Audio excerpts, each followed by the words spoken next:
when we picked up hip hop, we didn't know that we were gonna be chasing this shit. I didn't know I was gonna be chasing this dream. I just wanted to rap. It looked dope, and I just like And then you get 1 foot, you get 2 foot, you get your leg, you get your other leg, you get your hand, you get your arm, your head, and then next thing you know, you're fully engulfed in it. You fucking invested thousands of dollars, and you're like, oh shit, well fuck, like.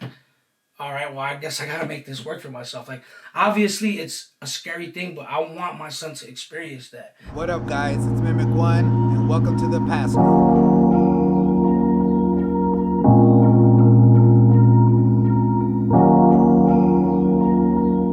I mean, I see from a lot of your posts, your stories. I mean, you're very involved. You said earlier, when you were together, you were the stay-at-home dad and did all the. Are you still that heavily involved as far as? Yeah, man. I have him half of the week. You know what I mean, and then like when he has like vacations, whatever. I pretty much have him all the time. We go travel and shit like that. So I mean, I'm really just trying to teach him that obviously he gets to receive the fruits of the labor and the hard work. Obviously, that's what we want as parents. But I also want to teach him the value of hard work and know that all this shit was not, handed to us, bro. Like this is, we have to work hard to even attain it, and you got to work twice as hard to even keep it. You know what I mean? Once you attain it, that's perfectly fine. Like you have it. Now, can you keep it? Can you sustain it?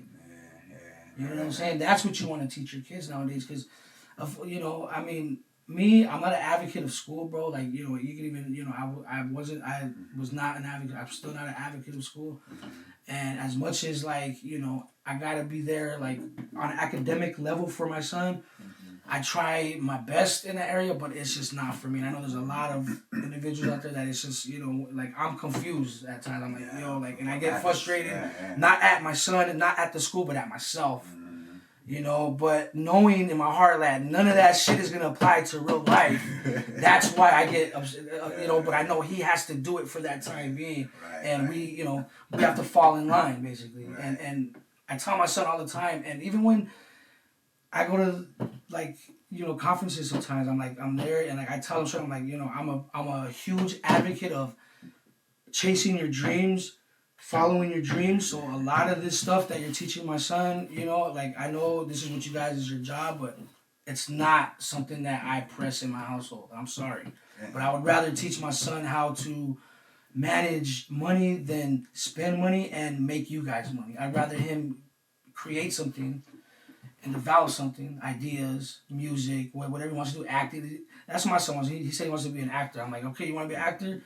You better start learning that shit right now, until he's like, I want acting. I'm like, no, you got to learn shit first. Like, hop on YouTube and see, that you can troubleshoot all day. It's like, it's easy for the kids nowadays to learn a lot of shit, Let me ask you a question. I mean, in regards to that, co-parenting, that's what you want for your child, right? For sure. As what you have lived through your life, and that's an example you want to give, but... there's always that other world. There's always that other world that they have. Their mother. I mean, fortunately they do. And do you guys cook like I'm gonna say you give up some things that you don't give up some things. You sacrifice for sacrifice. Yeah.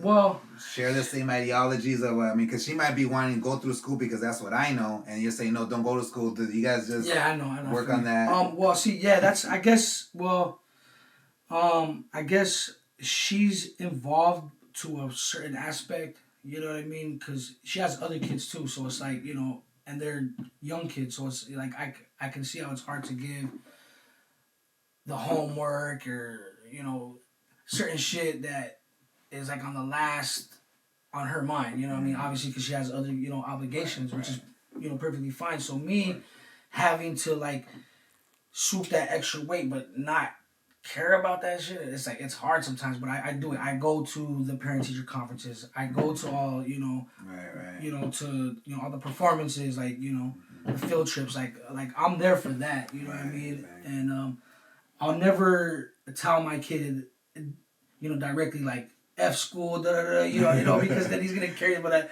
I will tell him throughout this course, find something that you want to be good at, excellent at. and that you could see yourself making a living off of that. You'll be appraised for. You'll be on a pedestal for that. People will see you in the light, and that they'll love you for it. You know, whether it's being a good person, whether it's being a fucking a soccer, but whatever you want to do, man. But do it now. Think about it now. Don't waste no time because as a kid, I guess when we picked up hip hop, we didn't know that we were gonna be chasing this shit. I didn't know I was gonna be chasing this dream. I just wanted to rap. It looked dope, and I just and then you get 1 foot, you get 2 foot, you get your leg, you get your other leg, you get your hand, you get your arm, your head, and then next thing you know, you're fully engulfed in it. You fucking invested thousands of dollars, and you're like, oh shit, well fuck, like, all right, well I guess I gotta make this work for myself. Like, obviously it's a scary thing, but I want my son to experience that because ultimately, at the end of the day, he can say, okay, if I win or lose, I did this shit. But yeah, so the co-parenting thing is her just wanting the best for him, loving on him and having the motherly affection towards him, which as a kid I never had. You know what I mean? So that's what ultimately the co-parenting thing is like. Because when it comes to everything else, like when it comes to like clothing, shoes, like that's all me, bro. You know what I mean? Like and I even do it for her kids too. You know what I'm saying? Because I got love for them too. You know what I mean? So the brothers, his little brother, he comes to my house like like on the weekends and like we'll watch movies, I'll order pizza. This fool has Legos there, like he has his toys on my pad. Man, dude, dude, he's a wonderful little kid, man. Dude, I love that little kid a lot. So yeah, bro. I mean, and that all sounds very lovely, and sorry to bring it back to this dark moment, but for anybody out there that's going through this dark moment right now, just are going through the funk, the first few months, the first year, that's all. Where you're just like trying to figure it out. And I don't want to put you in that place yet, but I think it's very important for viewers to get that advice. What do you think was one thing that you could suggest they should do, or that you did during those times that allowed you to just connect the dot and be like, let's keep pushing forward? I know you were pushing forward, but I mean, yeah, it's a scary time. You know what I mean? You feel like you failed, because ultimately, as a man, you want a family. You want to be able to have a loving household. You come home, you got dinner on the table. Your kids have clean clothes. Your wife's happy. She just you want that. You know what I mean? And you're willing to sacrifice for that. So, it hurts, because in your head, you had this whole thing about, when I have my, my kid, I'm at my wife in the house and we're gonna be a cute little, a little family, and it could be like that. It takes fucking work to be like that. You know what I mean? And nothing's ever gonna be perfect. I don't give a fuck how much money you have, how much this, that, the other. Nothing's ever gonna be perfect. But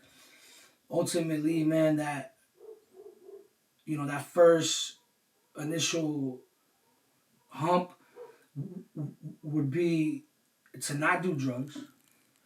Don't put yourself in the position to put your happiness in another individual's hands, first and foremost. So if you're trying to make the other person mad by exposing yourself to the sex, the drugs, and all that stuff, which is easy, that's what a lot of people do. You know what I mean? That is only going to pretty much heavy the load of the emotional stress, the depression, the anxiety. That's just going to amplify all those things. And that's why I'm sorry to say a lot of, rest in peace, they turn to suicide. They turn to a lot of things that could have easily, been handled with a little bit of companionship from a friend. Write something on a piece of paper, what you want for yourself, your kids, in the next year, and work towards all those things to get you to where you want to be as that individual. Because I know it's easy to say. It's easy to say, but it's something that once you take the steps to end up at that place, you'll see little by little, and every day it gets easier. Every day it gets easier. Okay, boom. You'll start to be able to take a deeper breath. All that stuff, bro. Like dude, like there was times where like I could only get a breath in up to here because my heart's like, like just, it's just like, Yeah. I felt like my heart was like, broken, bro. I felt like, honestly, I felt like a failure, bro. You know what I mean? As much as in my head, I thought, oh, I'm weak by splitting up from her, but that was the strongest thing I could do because if we would have tried to make it work, just imagine all the arguments, all the fighting, all the crying, all the pain that he would have had to see and endure. You know what I mean? And God forbid that any argument leads to a physical one, but that's the last thing you want is to see your kids hit you guys hitting each other, dude. Yeah. Like that's just completely out of the question. You know what I mean? Because all that does is just creates that resentment for whoever's involved, bro. And yeah, that's pretty much it, man. I would say try to link with the best homies that in your heart that make you feel good, like the ones that like in your head, like man, every time I see that fool makes me feel good, man. Give that fool a call, say, hey man, what are you doing? Let's get the kids together, or let's one of these weekends come through. Let's have a barbecue. Let's chill out, man. Like I'm just trying to reach out, man. You could do that, because a lot of times we feel like we're alone in this, bro. Like we're the only ones that like none of our homies. Trust me, there's a lot of people that are going through this on a daily basis, and the last thing you want to do is put yourself in that mind state to feel like you're alone, because that's when the devil comes knocking on your door, and then you start doing drugs and doing all this other shit. So you got to get your mind right. You know what I mean? Work out, eat good, be with the right people, travel, experience, and create. And that's the best elements I could say to offer any man that try to make it work. It didn't work out. You're in a place of I don't know what I'm doing with my life. I don't know what's happening. I don't know. The best thing you can do is keep working towards a better you, because at the end of the day, that's all you got. Obviously, because you know what I mean. Awesome, man. I was awesome. out on man. Yes. Awesome, bro. Thanks, bro. Thank you, man. Amen to that. So you heard it first, guys. XP the Marxman laying down some basic laws of co-parenting and getting your mind straight, spirit straight. But thank you all very much, bro. Thank you, bro. No worries, man. Thank you, man, for coming through, bro. Anybody want to see more and hear more about XP's counsel and story? Leave a comment, man. Subscribe. Yeah. Check out the website. We got new music, new everything. So where can they find you, bro? Check me out at www.xpthemarksman.com. That's XPTHEMARXMAN.com. That's right. That's right. XP. I know I suppose gonna edit that real quick for those who didn't pay attention to that, but you catch that though. Much love, man. Catch that. Thanks, bro. Sure. The Pass Group. Peace.